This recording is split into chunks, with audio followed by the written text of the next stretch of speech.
আমি মানি ল'ব নোৱাৰো। আমাৰ যি দাবী এই দাবী স্পষ্ট, গতিকে মানিবই লাগিব। আৰু আমাৰ এই চাৰিলেনযুক্ত ৰাষ্ট্ৰীয় ঘাইপথটো কলিয়াবৰৰ মাজেদি জখলাবনা চহৰৰ মাজেদিয়ে নিব লাগিব। আৰু যি আমাৰ সুৰক্ষা কৱচ পুৰণা হাতত চাৰিলেন নিব লাগিব, এই কথা স্পষ্ট। অসম চৰকাৰ হুঁচিয়াৰ, কলিয়াবৰৰ বিধায়কগৰাকী আমাৰ লগত আছে, আমাৰ লগত গৈছে, আপোনালোকে দেখিছে।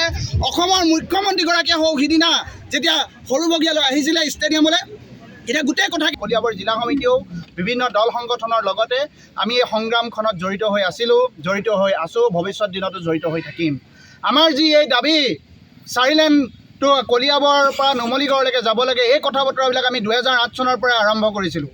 তাৰ সেই আন্দোলনৰ ফলতেই আচলতে তেওঁলোকে কলিয়াবৰৰ পৰা নুমলীগড়লৈকে এই চাৰিলেনযুক্ত ৰাষ্ট্ৰীয় ঘাইপথটো দিলে।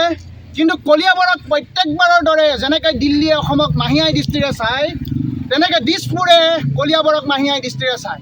গতিকে প্ৰত্যেকবাৰে কলিয়াবৰক তেওঁলোকে বিশ্বাসঘাতকতা কৰি আহিছে অসম চৰকাৰে, দিছপুৰে।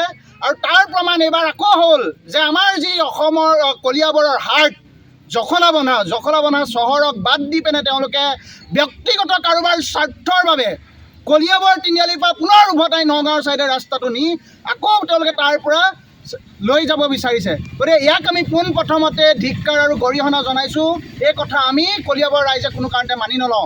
এই কথা স্পষ্ট, আমাৰ দাবী মানিবই লাগিব। কিয়নো মানিব লাগিব? কলিয়াবৰত আপোনালোকে দেখিছে হাতীয়ে কেনেধৰণে মানুহৰ লগত হাতী মানুহৰ সংঘাত হৈছে, বন্য জীৱ জন্তুৰ ফলত মানুহে খেতি কৰিব নোৱাৰা হৈছে। কলিয়াবৰৰ অধিকাংশ লোকে হৈছে খেতিৰ ওপৰত নিৰ্ভৰ কৰি পিনে তেওঁলোকে জীৱন নিৰ্বাহ কৰিছে। আৰু এই কাজিৰঙাৰ যি জীৱ জন্তু, এই জীৱ জন্তুৰ ফলতে আমি বিভিন্ন সময়ত প্ৰত্যাহ্বানৰ সন্মুখীন হৈ আহিছোঁ। সিদিনা আপোনালোকে সৰুবগীয়াত দেখিছে, সোণাৰী গাঁৱত দেখিছে, যোৱা 2টা বৰ্ষত বাঘে কেনেকৈ নৰখাদলৈকে ৰূপান্তৰ হৈছে, সেয়া আপোনালোকৰ চকুৰ আগত ভাহি আছে, আমাৰ চকুৰ আগত ভাহি আছে। দিছপুৰত এচিত বহি থকা, নগাঁৱৰ DC অফিচত এচিত বহি থকা, কলিয়াবৰৰ AC ৰুমত বহি থকা তেওঁলোকে বুজি নাপাব।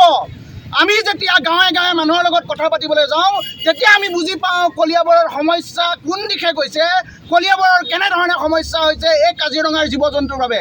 আমি কোৱা নাই যে জীৱ জন্তুক আমাক নেলাগে, আমাক তেওঁলোককো সংৰক্ষণ কৰিব লাগিব। কিন্তু এই জীৱ জন্তুৰ ফলত আমি এই কাজিৰঙাৰ বাঘৰ আমি কলিয়াবৰী আহাৰ নহয়। যদি আমাক আহাৰ কৰিবলৈ মন আছে, আমাক নি পেলাই গুৱাহাটীৰ আমাক দিয়ক, চিৰিয়াখানাত ভৰাই দিয়ক, আমি বাঘৰ আহাৰ হ'ম। কাৰোবাৰ ব্যক্তিগত স্বাৰ্থ আপোনালোকে মাটি ৰাস্তাই বেলি লৈ যাব খুজিছে, সেয়া আপোনালোকে বিচাৰি আলোচনা কৰি থাকিব। কিন্তু আপোনাৰ ধ্বংস আৰম্ভ হৈছে। মাননীয় মুখ্যমন্ত্ৰী ডাঙৰীয়া, মাননীয় দিছপুৰৰ AC ৰুমত বহি থকা মন্ত্ৰী MLA সকল সাৱধান। আপোনালোকক আজি কলিয়াবৰৰ এই প্ৰতিবাদী কাৰ্যসূচীৰ পৰা সক্ৰিয় দিছোঁ। হ'ব আপোনাৰ ধ্বংসযজ্ঞ, মনত ৰাখিব দিছপুৰ, মনত ৰাখিব অসম চৰকাৰ। এই দাবী কলিয়াবৰ প্ৰত্যেকটো দল সংগঠনৰ, অসম জাতীয়তাবাদী যুৱ ছাত্ৰ পৰিষদ কলিয়াবৰ জিলা সমিতি, কলিয়াবৰ কেন্দ্ৰীয় ছাত্ৰ সন্থাৰ, কলিয়াবৰ নাৰী শক্তি, কলিয়াবৰ ৰাইজৰ, কলিয়াবৰ দল সংগঠন মনত ৰাখিব।